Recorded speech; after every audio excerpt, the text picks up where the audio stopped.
Hey, what's up, everyone? Welcome to Well Talk. My name is Matthew Fernandez. I am a licensed marriage and family therapist, and we are still in season 2.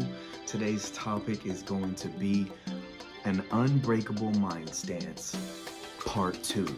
If you have tuned in to the first season, then you'll know that the first season and the first episode of season 1, I talked about performing under pressure, an unbreakable mind stance. What that looks like. I integrated how sometimes I work with athletes, and that brings in a lot of other perspectives that can be helpful for them to understand how to adapt and adjust when they need to. And that stance, that position is based on you having an uncompromising stance that has you, and I break this down a lot with basketball specifically, the pivot. You have your foot that you're grounded on, that you have the positioning there for, but you have your other one that you can pivot and move, adjust accordingly whenever there's something that comes your way that maybe comes from one side or the other. So when you have those moments in life, because we do have those moments, it's important to be ready to adjust. Because a lot of times people talk about having a mindset, and I hear that. That's been around for a long time.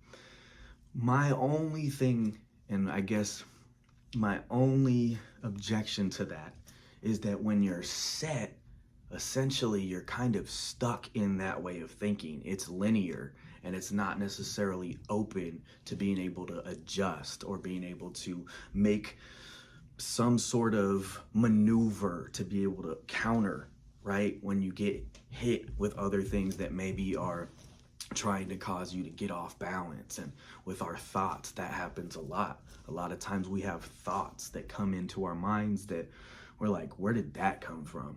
Whether you call it an intrusive thought, a random thought, or just negative self-talk and doubt that comes up. Sometimes that happens, and then we're like, whoa, what happened there? And we didn't expect that, especially when we're really in a moment where we have to perform. And being expected to perform is a whole other type of situation, because when you're told to perform under pressure, it can be really tough. That usually comes along with the moment sometimes getting the best of the person. And when we say that, we mean the moment beat them, essentially. The moment won and the person didn't. I like to say sometimes the moment can bring out the worst in a person in that they underperform. But you don't have to go in with that type of thinking. You can go in with the stance and position of, hey, whatever comes my way, I'm ready for it, and I'm ready to pivot if I need to adapt and adjust. Because when you work with individuals and they have these, maybe it's just a stuck way of thinking that they've been in for a long time, or a stubborn way of thinking, I often try to reframe. That's a CBT principle, where I can tell them, hey, maybe you think this way, maybe we could shift it just a little bit and adapt to what's going on in order to be able to figure out, how can I problem solve in this situation? Because a lot of times we really do problem solve on the fly, right? I've talked about this before, where when you're in a moment of pressure, sometimes to just ground yourself and tell yourself, it's okay, is important. Because if you don't do that, you might act out on a feeling that is really just trying to tell you that things are going wrong. But in reality, it's just you reacting and responding to stress, or your body responding to a heightened situation. So when you get placed in these positions, sometimes you can tell yourself, it's okay. Breathe. Maybe even do some quick arithmetic. High-level functioning government officials, people that have really, really strenuous jobs that they have to perform under pressure and make decisions under pressure, they'll often do that, where they're like, 3 times 3 is what? 9. 2 plus 2 is what? 4. 2 times 2 is what? 4. You do that where you're giving yourself that ability to just tell yourself, hey, self, I'm okay. Let's relax. Let's breathe. Focus in. I can still reason here. I'm still thinking in my frontal lobe too, because a lot of times when we're facing pressure and situations of pressure, we often get caught off guard, and then it's like, uh-oh, what do I do here? That's why I emphasize the stance, the position that will allow you to pivot if needed. And it's all about adaptability, right? Adaptability is huge. Being able to adjust on the fly is huge. Even when you're speaking to people, for those of you that do motivational speaking, for those of you that do public speaking, whatever that might look like, you got to get a read for the crowd. You got to read the crowd. You got to get a feel for the crowd. You got to understand, wait a minute, I came in here thinking that I was going to say this, but now I'm not saying that. I'm actually going to go this way. Same with preachers, pastors, people that are worship pastors, people that even perform and do shows. They often have that, oh, we're going in with this, but then you're like, uh-oh, we got to adjust now because something else came up. Or we got to fix this now because something else is like, I don't know what to do here. So when you get in those moments, that's where the stance comes in and allows you to say, okay, you're not stuck. You're able to what? Be objective and be fluid in the ability that you have to just kind of go and, oh, I'm going to maneuver. Oh, I'm going to maneuver. I'm going to take a couple of, oh, I'm going to move that way.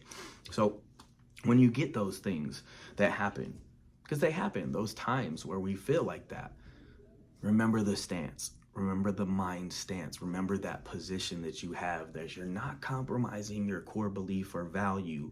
What you are doing is being able to adapt and adjust. And for all of us out there that perform under pressure, we all do it in some way, one way or another. Whether you're an athlete, whether you're a business person, whether you are somebody who's working a job where you just have so many deadlines, you have things that you need to do. You're like, I don't know how to adjust. I don't know how to adapt. That's where the stance comes into play. You often hear people say, go in with this mindset.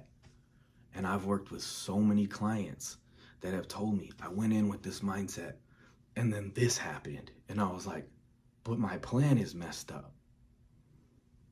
Essentially, the stance is based on your ability to emotionally regulate in those moments.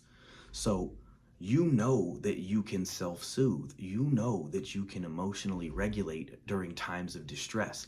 That's your core belief. That's your core belief. You have a sound mind, a balanced mind, a healthy, stable mind. And so when you go with that, you know, I'm positioned in a place where I can adjust and adapt accordingly because I have that ability to emotionally regulate. And when the thoughts of doubt, the thoughts of negativity, the thoughts that come that tell you you can't do it, you won't do it, when they come, you challenge them and say, no, I'm positioned to be able to adapt in here. I thrive through. I talk about that a lot with athletes. I talk about that a lot with people that are doing a lot of different things at once, thriving through, but finding balance as well to take time to slow down a little bit. Because if we go 100 miles an hour all the time, eventually we're going to have to what? Refuel. We're going to have to what? Recharge. So if you're in autopilot right now and you notice you've been going in that like, I don't even know what happened, then I'm going to encourage you to slow down a little bit. Take some time to rest. Take some time to recharge. It's just like with our devices. When your devices get into that like, oh, it's like 50% battery percentage, then you start to think, should I charge it or should I no, I'll wait. And then you just keep going and going and going. And then before you know it, it's telling you, oh, do you want to activate low power mode? Because you're about to go into the red zone. And then you say, okay, yeah, I'm going to do that. And I'm not going to take time to charge it. And then what happens? You end up getting into the red and you start to notice your device slows down and there's impairments and glitches in the device. That's exactly what happens with your brain. That's exactly what happens with your mind. When you keep going, you're like, oh, I got a good recharge. I'm in the green. Oh, I'm doing it. Now whoa, I didn't even realize I'm in the red zone now. No wonder I've been underperforming. I'm in autopilot. I'm in low power mode. I need to recharge. And then we try to go recharge. And what happens when we do that with our devices, when we're in the red, we end up having to wait even longer to get to a green part of the battery because it takes so long, even with a quick recharge. So if you can fit in quick recharges throughout the day or throughout the week, you can have a consistent performance that you operate under because you're giving yourself that time. You're essentially saying 10 minutes, I need to take 10 minutes. 15 minutes, I need to take 15 minutes. Plug in, recharge with your phone. You can do it with your phone, the fast recharge. You plug in really quick, 10 minutes, you get about 20% more. That's what I'm talking about. The mind is designed to be able to function in really, really difficult situations. However, if you're pushing it too much without giving yourself time to rest and recharge, it's going to essentially slow down in a sense because you're so tired emotionally, physically, and mentally. So go in these positions with the idea that, hey, I have my ability to emotionally regulate. I can soothe in these situations. I have my coping strategy. The moment is not going to win. I'm going to win the moment. The moment is not going to get the best of me. I'm going to make the best of the moment. When you do things like that, you go into these situations with a mind stance ready to adjust and adapt to anything that comes your way.